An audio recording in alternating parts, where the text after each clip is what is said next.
Sponsorships. Who do you have right now? Right now, I think it's just Muscle Nation. Yep. It's awkward if I've left someone out. No, it's You only have Muscle Nation now. yeah, that's all I've got left. That's it. That's all I've got. Yeah, cool. So I'm curious how that deal comes about, because here's what I think the perception is. Yeah. Especially if you're 18 to 25, it's like I work hard, I eat my protein, I go to the gym, and then Muscle Nation calls me up and they're like, "Hey, we're going to give you 50 grand a year to go to the gym." Yeah, it's the dream, right? Just to clarify, Muscle Nation are not paying me 50 grand a year to go to the gym, just to clarify. So, did you... I imagine it's not like you have an agent or anything like that. No. Although it would... I need someone to reply to emails, so if you know of anyone, I need someone to reply to emails. Yeah. It's not me, though. No. We also have someone who does that. Replies to emails. So for me, it's like, I mentioned on the last podcast, is that I'll never put my name behind something. And like I said, in terms of transparency in the industry, when you see an athlete jump from sponsor to sponsor or from coach to coach or whatever, like, how much does that just take away from, right? So, I've been sponsored for the better part of 8. I got very lucky. I'm like, when I first came into bodybuilding, I literally ran into the right person. Yep. And was sponsored like from day one. Wow. No way. Yeah. So in 8 years in the industry, like I've only been sponsored by 2 brands. Yeah. And that's pretty rare, I think. Yeah. So I was with Optimum Nutrition for like 6 years, 5 years. And the reason that'll happen was I was training at a Derrimut, and like they do like the taste testing sample tables and stuff like that.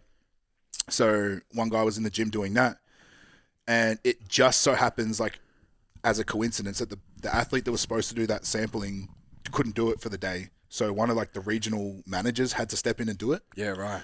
And I didn't know who it was at the time. I was me being me, having a nice conversation with someone, because that's the type of person that I am. We started chatting, and he's asking me some questions. He's like, "What do you want to do? What do you look? You look like you're in good shape." And then kind of moved on from there. And he's like, "Would you be interested in like working with Optimum Nutrition?" And I was like, "Is that a thing?" Like, at this point in time, I hadn't been in the industry for long enough. I was like, I thought the only way that you got sponsored was being at the Olympia or whatever. Yeah. So I was like, how does this work? And you start by coming on as a brand ambassador. Yeah. Yeah. So, they hook you up with a free tub of protein every month. Yeah, and you got the code. Type of scenario. Yeah. And I've always been like a yes man. Always. So, I started with them, and anytime like an event would pop up, then they'd be like, "Hey, have we got anyone that's available to do this?" I'm like, "I'll do it." Okay. I don't care. I'll do it. Okay, we need some volunteers for the Arnold Expo. I'll do it. I'll do all 3 days. I don't care. And then, what was the motivation behind that? Aside from people pleaser tendencies. Well, yeah, that. I was afraid that if I didn't say yes to everything, they'd drop me straight away. Yeah. And it was because we've been approached for ambassador roles, right? Like, we don't need to say brands, but people have come to us. Of course. And at the time, I was like, I use whey protein, maybe creatine. Yeah. So like, I'm useless to you. Yeah. But to hear you say that, I'm like, fuck, Team Massive Jones. I guess the methodology behind that, or like the thought process behind that, was I knew I wasn't where I wanted to be in the industry, and I knew that the only way to get there was to do the right thing by the right people. Yeah. So if you're front of mind enough with the ON team, you'd get noticed. Yep. And then if you do well in the sport as well, it was then double whammy. Write me a check, sir. That's essentially what happened. It's essentially what happened. So, it's amazing how we talk about every week doing free work for a period of time to build a reputation and skill set actually pays off in the long run. And it was. And I'll make a long story short. So I just was a yes man for them, and then eventually got to the point where they were like, "We love everything you're doing for us. Everyone in the head office is a really big fan of you as a person, as an athlete. We'd like to take you on as an athlete." And then I was like, "Cool. What does that mean?" Yeah. I don't know what that means. And then that kind of flowed on from there. And then eventually, I was with them for sort of 6 years. They flew me around the country. So can we go into what does that contract look like? So someone comes to you and says, "We want you to be an athlete." Yep. That now means you have to be at a certain amount of those days you have to show up to Usually, events. yeah. You have to wear the clothes. Like, what does that look like? It's this day and age, it's all content based. Okay. So they want X amount of posts a week. Yep. And then it was like, you've got to be at X amount of, you've got to show face at specific events. What was your following like when the approach came? The first initial one, as an ambassador, Actually come on as an athlete, maybe like 10, 15K followers. Yep. And position in bodybuilding career. Like very much an Still amateur. amateur, Very much an amateur. Like hadn't even won an overall yet. Yep. And I think a lot of that was to do with the genuine quality of what I was portraying online. Yeah, I wasn't just posting photos every day. It was very genuine and real and raw content, because that's what I've always kind of posted. I've never really shied away from that. So it was X amount of posts per week, getting around any launches or like new products that they had and helping promote them as best as possible. And in return, they'd pay me a wage, sponsor travel if I was going anywhere. Usually look after any expenses that were involved around promoting them as well. So I'm just trying to work out how to percentage terms of coaching when you say pay you a wage. Comparative. It's fun money. Yeah. Like I'm not paying my bills with it. It's not making a difference really at the end of the week. It's no. Yeah, that's cool. Yeah. So my exposure to sponsorship is from motorsport.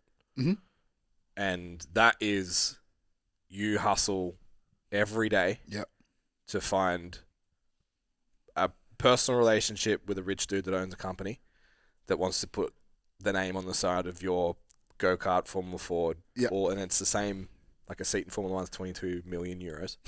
You just know a richer dude. You're also talented, but you know a richer dude. They came to you. Have you ever sat down, like, because you talked about like the authenticity thing. Have you ever sat down and been like, I would like to be that? I would like to be with that team or anything like that? With a specific brand or a company? Yeah. No. And honestly is like, I'd probably be a lot further along in that kind of a standpoint if I knew my worth. It's because I still sit here and they'll be like, I don't deserve what I'm getting. Right. So why am I going to ask for more?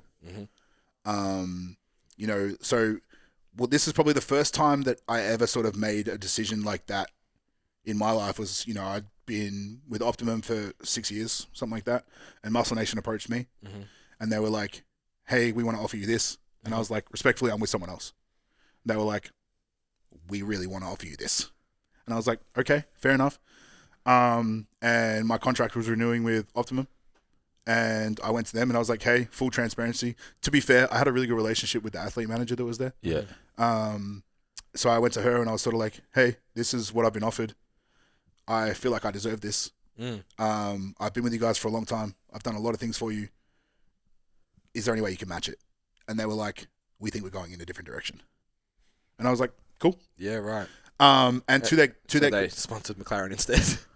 Yeah. It's crazy, isn't it? No, I got so triggered.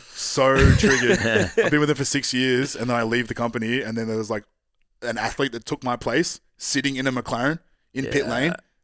My face. That was my face. Yeah. The athlete that took my spot was sitting in a McLaren, and I was like, to be fair, you wouldn't fit. no, I can get in. I just can't get out. Yeah. If Samson can get in and out, we're good. Yeah. Sorry, road car or the F1 car? The F1 car. Fucking hell. Yeah.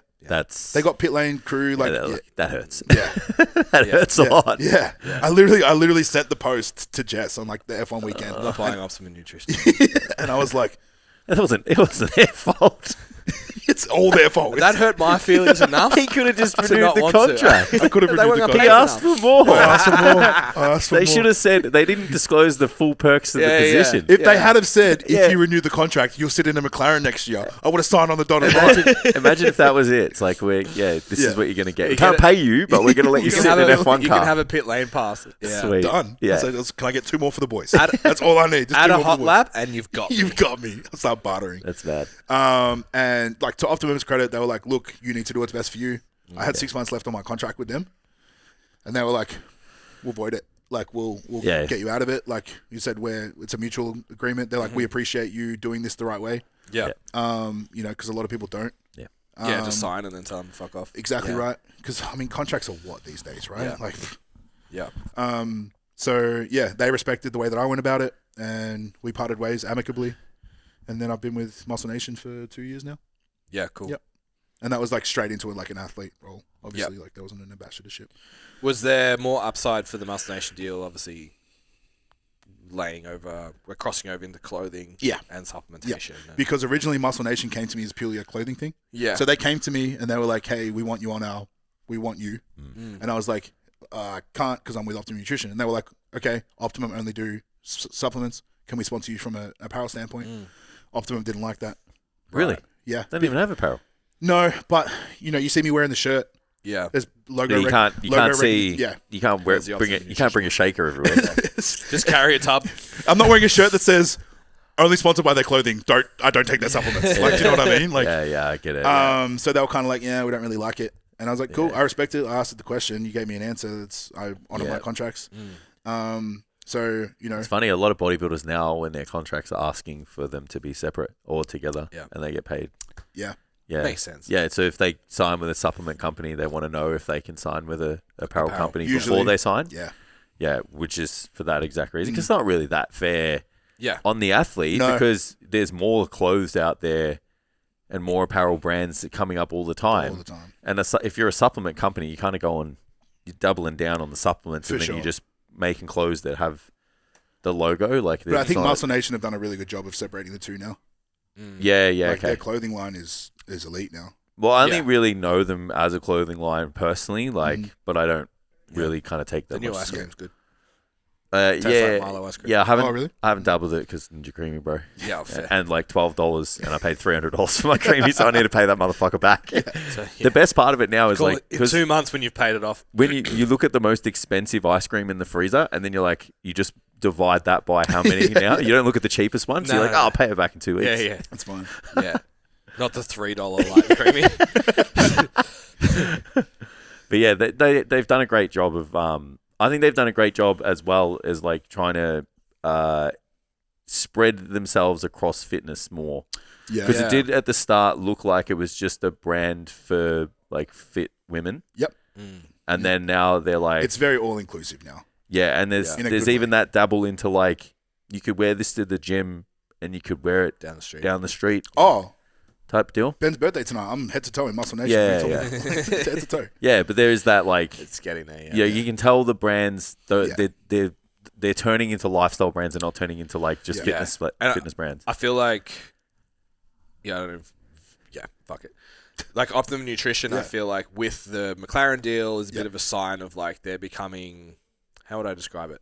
Like a rebel brand? As in like rebel sport brand? Yeah. So Like, so it's like you're going to wear a Razorback singlet and go for a run and then have Optimum Nutrition. yeah, I don't want to go too deep into this, but one of the conversations that I had with Optimum Nutrition towards the end of my sponsorship with them, they basically in no uncertain terms said, we know what you do. We know you're a professional athlete, a professional bodybuilder.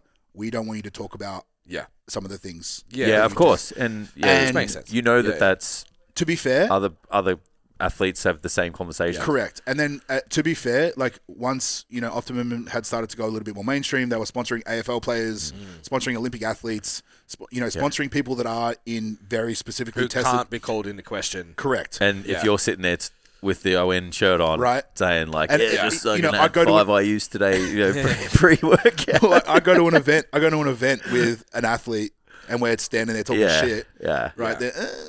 What do you mean? Yeah, it's blurring the lines a little And bit. apparently that like the Seabum, when he said he left Gymshark, Yeah, it had a lot to they do with were it. going that way. And then Have you seen him talk about him coming back? Well, he said only briefly on Modern Wisdom. Yeah. Where he basically said that they came to him and said, we're focused on the gym, but we want to take the gym to the world. Yeah.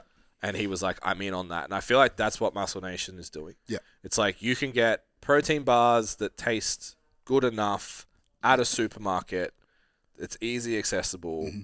Like I use the protein water that's at Chemist Warehouse. Yep. It's like it's all in the same places that ON would be, but it still feels more bro. Like it feels more gym.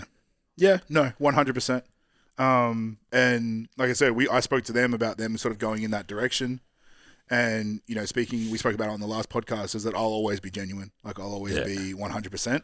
So as soon as you start to ask me to bring that into question, that's when we're kind of like...